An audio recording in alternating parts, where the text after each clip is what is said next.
Welcome to my examination classes में आप सभी का स्वागत है। अभिनंदन। जैसे मैं प्रियंका मिश्रा आपको पहले 2 वीडियो में वर्णमाला का व्याकरण के सनताक्षर पढ़ा चुकी। ये हमारा तीसरा वीडियो उच्चारण स्थान। जैसे कि आपको थंबनेल से ही पता चल रहा, उच्चारण स्थान हमारे KVS, UP test, C TET सबके लिए इंपॉर्टेंट है। केवीएस के लिए ज़्यादा इंपॉर्टेंट क्योंकि कहाँ से क्वेश्चन उठाता है हमें ये सीखना है और हम डायग्राम के अनुसार सीखेंगे, जिसलिए हमें कोई भी कंफ्यूजन नहीं होना चाहिए और हमारा 2-3 नंबर ये एक वीडियो में फिक्स हो जाएगा। आइए देखते हैं डायग्राम के अनुसार। ये हमारा डायग्राम है। हम इसके अनुसार उच्चारण स्थान 6 भागों में डिवाइड है। कंठ, ताल, मूर्धा, दंत, ओष्ठ, नासिका। हम ये उच्चारण स्थान के 6 भागों को पढ़ेंगे। कैसे पढ़ेंगे आइए देखते हैं डायग्राम के अनुसार। ये हमारा कंठ है, हमारे मुंह का सबसे निचला हिस्सा, और डायग्राम का सबसे पहला हमें कंठ, ताल, मूर्धा, दंत, ओष्ठ, नासिका ये सारे भागों में डायग्राम के अनुसार पढ़ना है।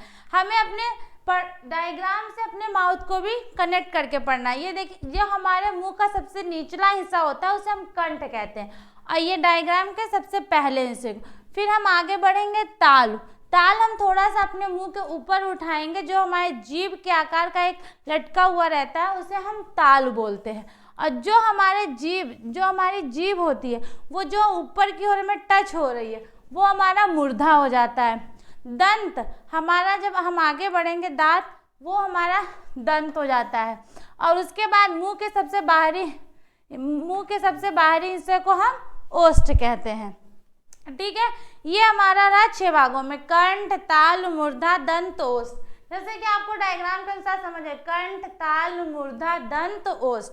नासिका को जब हम किसी उच्चारण स्थान के अंतिम वर्ण होते हैं उन्हें हम नासिका के द्वारा बोलते हैं।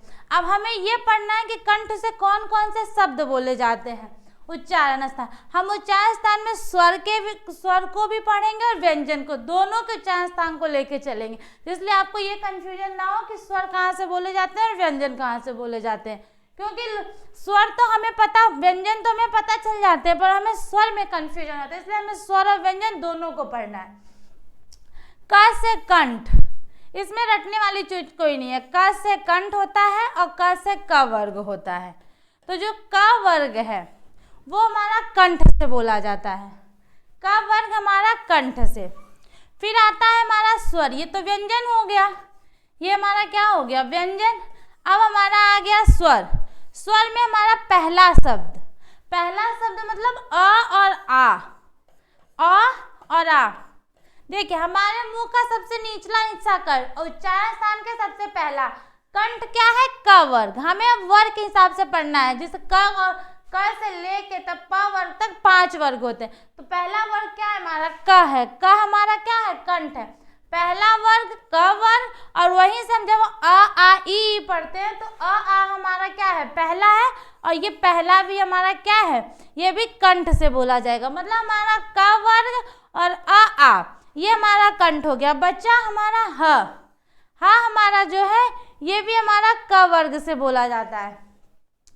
क्यों, हम भी इसे कंठ से ही बोलते हैं, इसलिए हमें थोड़ी सी भी कंफ्यूजन ना हो। कंठ से हमारा क्या बोला जाएगा, क वर्ग बोला जाएगा, अ बोला जाएगा, आ बोला जाएगा, ह बोला जाएगा। और हमारा अयोग वाह हमने पहले पिछली वीडियो में पढ़ा था, अ और आहा। तो अंग नहीं, आहा हमारा जो है ये भी हमारा क्या होगा, कंठ से ही बोला जाएगा, कंठ से। तो हमारे कंठ से क्या क्या हो गए, क वर्ग, अ, आ और ह और अह, अंग और आहा। ये हमारे 4 चीज क्या हो गए, ये हमारा क वर्ग और ह और अंग, ये हमारे क्या हो गए, ये हमारे कंठ से बोले जाते हैं। अब हमारा कंठ से क्या है, मुंह के सबसे निचले हिस्से को हम कंठ कहते हैं। हम एक बार मुंह के सबसे निचले हिस्से को कंठ कहते हैं।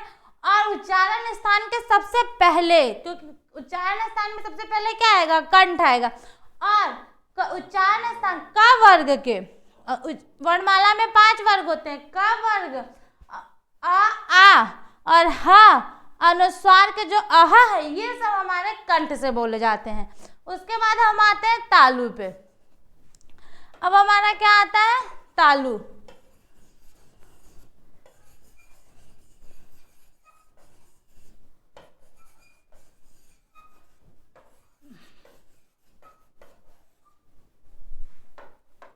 तालु। जब हम अपने मुंह के थोड़ा सा ऊपर बढ़ेंगे तो जो हमारे जीभ का अंतिम इच्छा है, जो जीभ की हमारी अंतिम छोर होता है, जहाँ पे एक हल्का सा लटका हुआ भाग रहता है, उसे हम क्या कहते हैं, तालु कहते हैं। और उच्चारण स्थान के दूसरे भाग को, क्योंकि कंठ और तालु, फिर हमारा आता है तालु। तालु को हम तालव्य भी बोलते हैं। तालु को हम तालव्य भी बोलते हैं। जैसे कहीं कहीं एग्जाम में अगर तालव्य दिया तो कंफ्यूज होने की बात नहीं है। अब हम आ पढ़े थे, आ हमारा क्या था, कंठ में था। आ हमारा कंठ में था। ई जब हम ई पे आएंगे, ई हमारा क्या आ जाएगा, तालव्य में। आ उसमें आ गया, ई इसमें आ गया, च वर्ग आ गया। क्या आ गया, च वर्ग। ई आ उसमें आया था, ई इसमें आया था। मतलब हमें उच्चारण स्थान के क्रम से चलना है, उस स्वर के भी क्रम को लेके चलना है, व्यंजन के भी क्रम को लेके चलना। बस हमें दो जगह ध्यान देना पड़ेगा, मूर्धा में और दंत में। बाकी यहाँ पे दोनों में, कंठ और ताल में एकदम क्रम चलता है। तो यहाँ पे आ था, यहाँ पे क्या है, ई और च वर्ग। च वर्ग और य और स, य और स, ये भी हमारा तालव्य से बोला है। और इसे हम तालव्य, जब हमारे ज्ञान में पूछा जाता है कि ये स कौन सा है, तो तालव्य स। हमारे हिंदी में 3 स होते हैं, तालव्य स, मूर्धा स और दंत स। तीनों स बहुत इंपॉर्टेंट होते हैं, क्योंकि एग्जाम में पूछ लेता है, ऐसे दे देता है, ये ऐसे स दे देते हैं और पूछ लेता है कौन सा स है। इसमें तालव्य स कौन सा है, मूर्धा स कौन सा है, दंत स कौन सा है। तो हमारे यहाँ पे हमें कंफ्यूज नहीं होना, ये हमारा तालव्य स हो जाता है, ये हमारा मूर्धा स हो जाता है, ये हमारा दंती स हो जाता है, ये हमारा दंती स हो जाता है। इसलिए इम्पॉर्टेंट है, ये स हमारे लिए इम्पॉर्टेंट है, क्योंकि ये पेपर में पूछता है कि तालव्य स कौन सा होता है। तो हमारा च वर्ग, ई, छोटी ई, बड़ी ई, उसके बाद य और स, ये हमारा किससे बोला जाता है, तालव्य से बोला जाता है। तो हमारा कंठ हो गया, तालव्य हो गया। ठीक है, आइए देखते हैं आगे।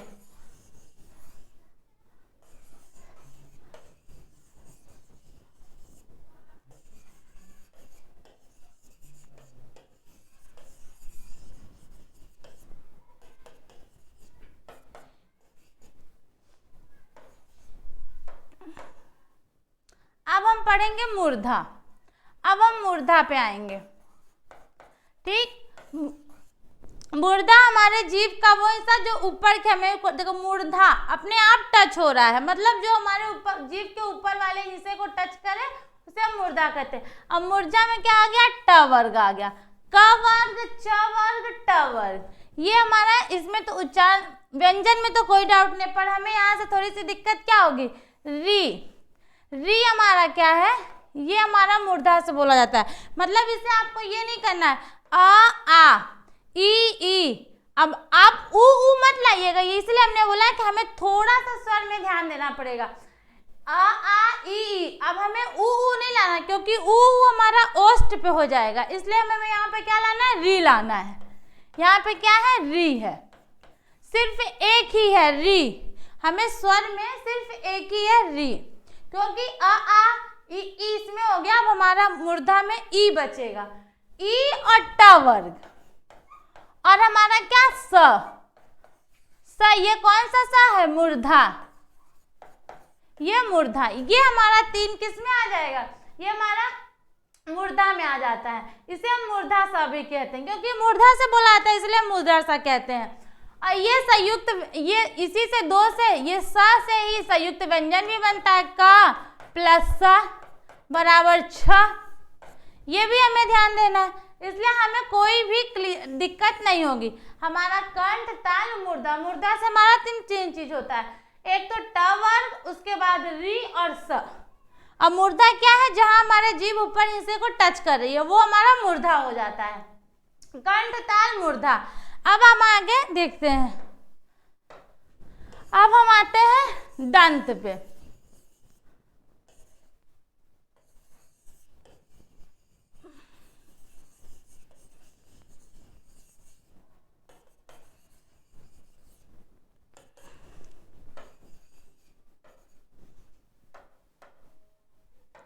अब ये हमारा इधर दंत, ये हिस्सा क्या है हमारा दंत। हम नासिका लास्ट में पढ़ेंगे क्योंकि हम क्रम से पढ़ेंगे जिससे हमें कोई कंफ्यूज नहीं होना चाहिए।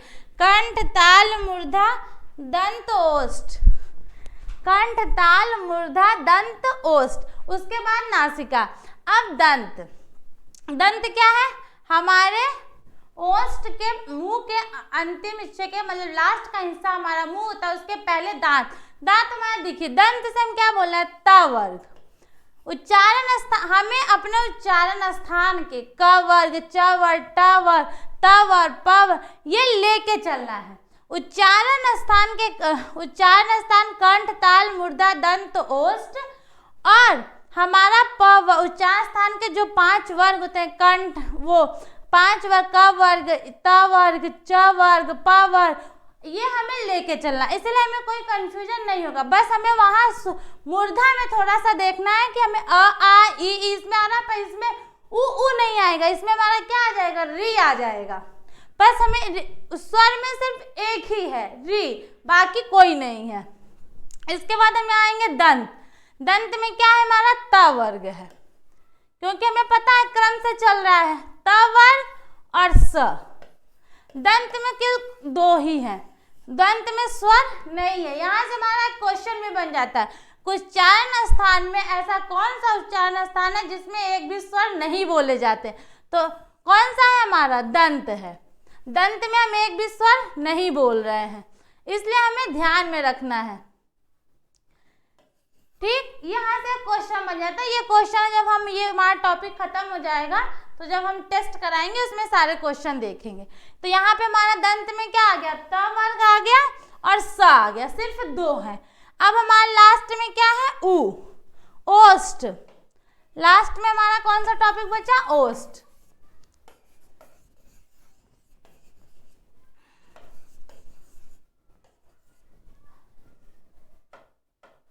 ये ओष्ठ, ओष्ठ से हमारा क्या बोला जा रहा है उ और प वर्ग। ओष्ठ में हमारा क्या है उ है और प वर्ग है। तो हमें यहाँ पे क्या है दंत में कोई भी, इसीलिए हमें देखिए बिल्कुल भी दिमाग में कंठ से अ आ, ताल से ई, मूर्धा से री और दंत से कुछ बोलना ही नहीं है। उसके बाद हम ओष्ठ में आ जाएंगे, ओष्ठ में उ और उ, ठीक है, और प वर्ग। इसीलिए स्वर और व्यंजन दोनों, इसलिए व्यंजन तो लोग बता देते हैं बुक में, पर स्वर इंपॉर्टेंट है, स्वर को जल्दी आपको नहीं मिलता है, इसलिए हमने स्वर और व्यंजन एक ही में रख दिया। तो यहाँ पे क्या आ जाएगा उ और उ और प वर्ग, ये हमारा ओष्ठ से हो जाता है। फिर बचा हमारा नासिका। किसी भी उच्चारण स्थान के अंतिम अक्षर ये जो होते हैं ये सब किससे बोले जाते हैं नासिका से बोले जाते हैं। ये सब किससे बोले जाते हैं नासिका से। और अयोग वा अंग आहा, आहा किसमें आ गया कंठ में आ गया। अब देखिए उच्चारण स्थान में जो 6 वर्ग हैं कंठ ताल मूर्धा दंत ओष्ठ नासिका, नासिका हमने इसीलिए लास्ट में रखा कि अयोग वा का आह यहाँ से बोला जाएगा और अ यहाँ से बोला जाएगा, इसलिए आपको कुल अयोग वा भी साथ में लेके मतलब आह यहाँ पे आह यहाँ पे, ठीक है। तो हमारा नासिका से क्या हो गया, नासिका से हमारा हो गया किसी भी वर्ण का अंतिम अक्षर, मतलब अड़ा, इया, र, न और म, ये हमारा क्या है अंतिम अक्षर है। और अयोग वा का अयोग वा का ये हमारा क्या है नासिका से बोला जाएगा। कंठ ताल मूर्धा दंत ओष्ठ नासिका। कंठ एक बार हम फिर से देख लेते हैं, उसके बाद से हम दोनों से मिल के दें। कंठ में क्या है हमारा क वर्ग ह अ आ। उसके बाद हम आएंगे तालु में, तालु में हमारा क्या है ई और च वर्ग य और स। मूर्धा में ट वर्ग री और स, ठीक है, ये इसे हम मूर्धा स भी कहते हैं, इसे तालय स भी कहते हैं। फिर यहाँ पे हमारा ये दंती स, दंत में क्या आएगा त वर्ग, इसमें कोई भी स्वर नहीं है। उसके बाद ओष्ठ, ओष्ठ में क्या आएगा, उ और प वर्ग, ये हमारा आ जाएगा। उसके बाद हम अब देखेंगे नासिका। नासिका में क्या है, किसी भी स्वर का अंतिम वर्ण अ और यहाँ पे अयोग वा का अ, इतना हमारा हो गया। ठीक है, अब हम ये देखेंगे कि दोनों को जोड़ के क्या बनते हैं। जैसे पूछ लेता है कि दंतोष्ठ क्या है, ये क्या है, उसको हम दोनों को जोड़ के देखेंगे।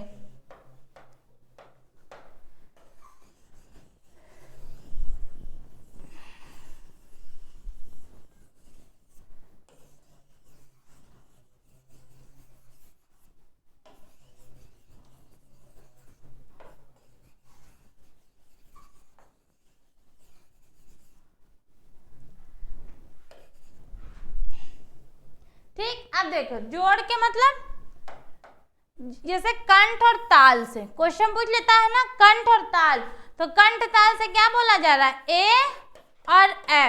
अभी हमारे 4 स्थान के स्वर कंप्लीट कहाँ हुए थे, आ ई उ री हो गया था, बचा क्या ए और ए हमारा बच गया था। तो ए हमारा किससे बुलाया था, कंठ से और तालु से। कंठ साल से क्या हो गया हमारा, ए आ गया। उसके बाद यहाँ आएंगे दंत मूल। दंत मूल से क्वेश्चन पूछ लेता है कि दंत मूल से कौन से स्वर बोले जाते हैं, इसलिए ये हमारा बहुत ही अच्छा टॉपिक है, इससे हमारा सारा चीज क्लियर हो जाएगा। उच्चारण स्थान में हमें कोई भी डाउट बचेगा ही नहीं। तो ये ई दंत मूल से क्या है, र और ल। ठीक, उसके बाद दंतोष्ठ। दंतोष्ठ में क्या है, व है। दंतोष्ठ में क्या है हमारा, व किस में आ जाता है, दंतोष्ठ में आ जाता है। फिर ओष्ठ और कंठ। ओष्ठ और कंठ में क्या है, ओ है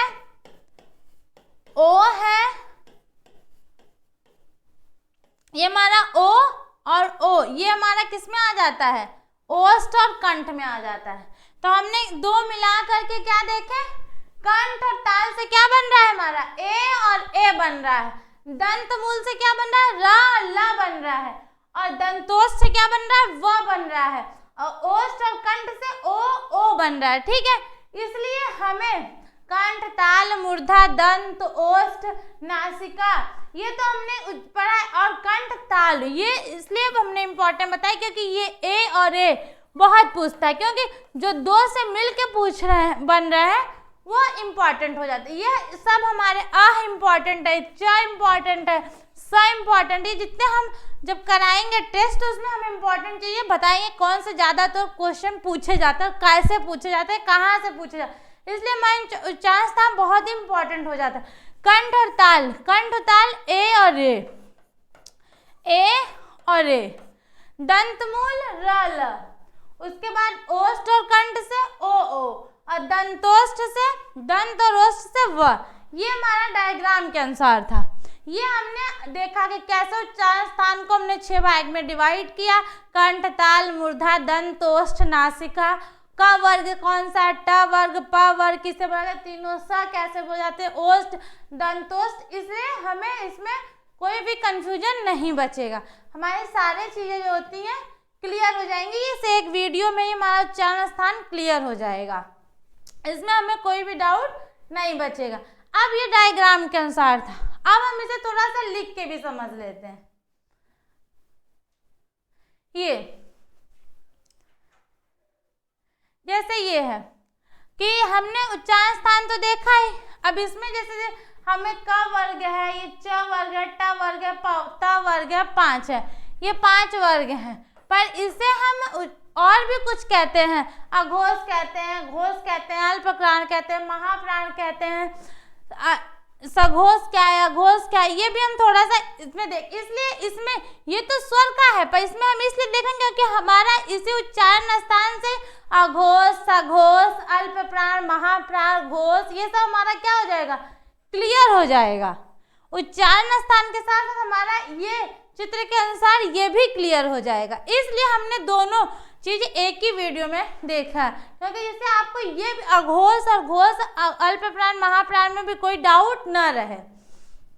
अल्प प्राण क्या है, अल्प प्राण, महाप्राण, डिफिनीशन हम नहीं देखेंगे, पहले हमें क्या डिफिनीशन से तो पूछेगा, पहले हम इससे जान लेंगे, ये हम वर्ग से जान लेंगे, क वर्ग से, च वर्ग से, ट वर्ग से, प वर्ग से, इससे जान लेंगे कि अल्प प्राण महाप्राण बनते कैसे। क से ज्ञान तक में हम अल्प प्राण महाप्राण बनते कैसे। तो देखिए पहला वर्ण, पहले हम नंबरिंग डाल लेते हैं। क से हम क्या करेंगे, क से म तक लिख लेंगे, उसके बाद क्या करेंगे, नंबरिंग डालेंगे, बहुत ही आसान से हमें सीख लेंगे। 1 2 3 4 5, इसमें कुछ नहीं है, बस नंबरिंग डाल दिया 1 2 3 4 5। ठीक है, अब फिर हमने यहाँ से क्या किया, लाइन खींच लिया।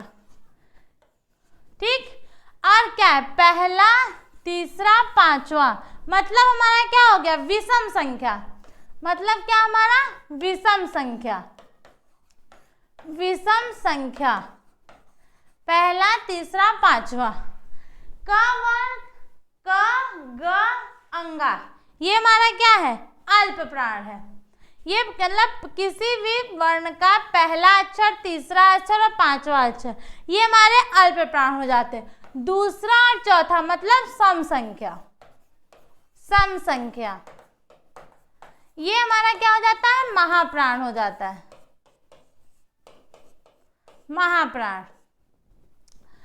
पहला तीसरा पांचवा ये हमारा अल्प प्राण है, दूसरा और चौथा हमारा क्या है, महाप्राण है। मतलब विषम संख्या, इसमें बिल्कुल दिमाग में, विषम संख्या हमारा किसमें आता है, अल्प प्राण, और सम संख्या महाप्राण। अब ये दो है, मतलब किसी वर्ग का पहला और दूसरा, पहला तीसरा मतलब विषम संख्या हमारा क्या आएगा, अल्प प्राण में, और सम संख्या महाप्राण में। और पहला और दूसरा वर्ग, पहला और दूसरा वर्ग किसमें है, अघोष में है।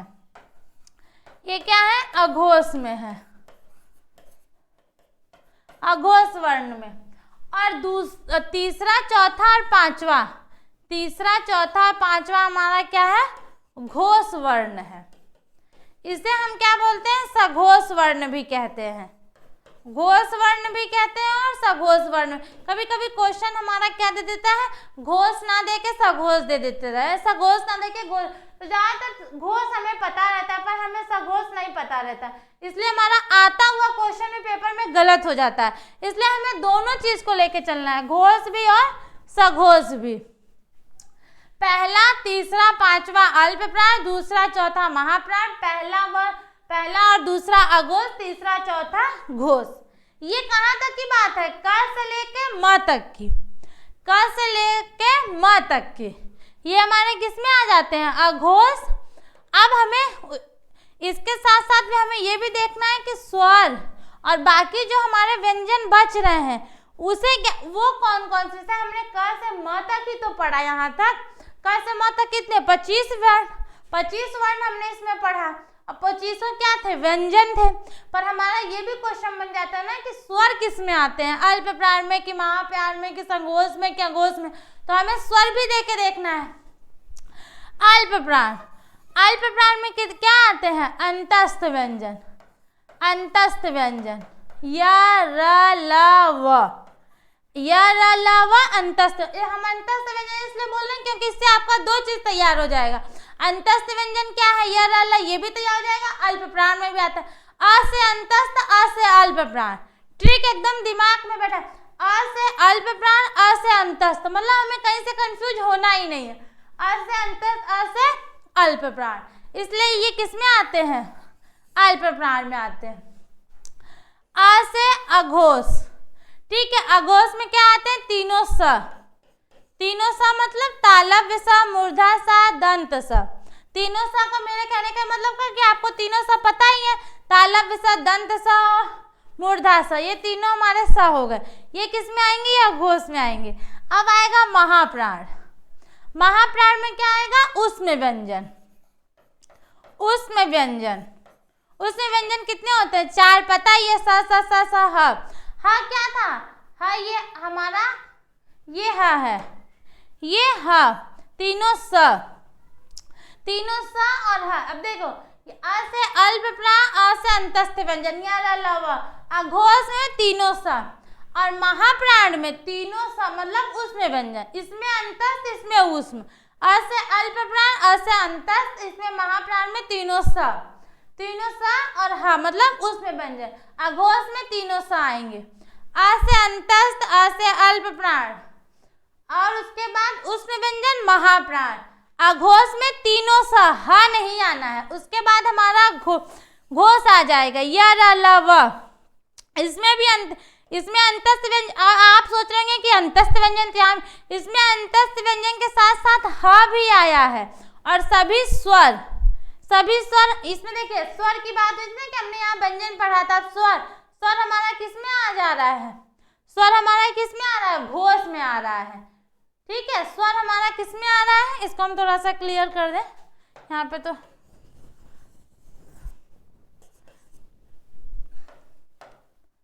स्वर हमारा किस में आ रहा है, घोष में आ रहा है। ये मोस्ट इंपॉर्टेंट हो जाता है हमारे लिए परीक्षा की दृष्टि से, क्योंकि एग्जाम में पूछता है कि व्यंजन तो पता हो जाता है पर स्वर किस में आ रहा है, स्वर हमारा घोष में आ रहा है। इसे य र ल व ह इसलिए इसी में जोड़ लिया बच्चे को कंफ्यूज करने के लिए, क्योंकि महाप्राण में उष्ण व्यंजन था, अल्प प्राण में अंतस्थ व्यंजन और अघोष मतलब तीनों स और यहाँ पे घोष में य र ल व ह और सभी स्वर। इसलिए हम आज के क्लास में देख लिया उच्चारण स्थान हमारे स्वर व्यंजन उच्चारण स्थान 6 प्रकार के होते हैं। कंठ, ताल, मूर्धा, दंत, ओष्ठ, नासिका, अल्प प्राण, महाप्राण, घोष, अघोष। ये अल्प प्राण हम इसी टॉपिक में इसलिए बताएं क्योंकि आप कंफ्यूज नहीं, इस एक वीडियो में आपका उच्चारण स्थान, अल्प प्राण, महाप्राण सब क्लियर हो जाएगा। डाउट इस क्योंकि हमने तो डायग्राम के अनुसार देखा है और लिख के भी देख लिया, जिसलिए हमारा दोनों चीज क्लियर हो जाएगा। अब हम नेक्स्ट वीडियो में डायग्राम के अनुसार फिर नेक्स्ट वीडियो में हम देखेंगे स्वर और व्यंजन के भेद, उसको पढ़ेंगे। आज की क्लास यहीं तक। Thank you so much. हमारा चैनल आपको पसंद आए लाइक करें, शेयर करें, सब्सक्राइब करें।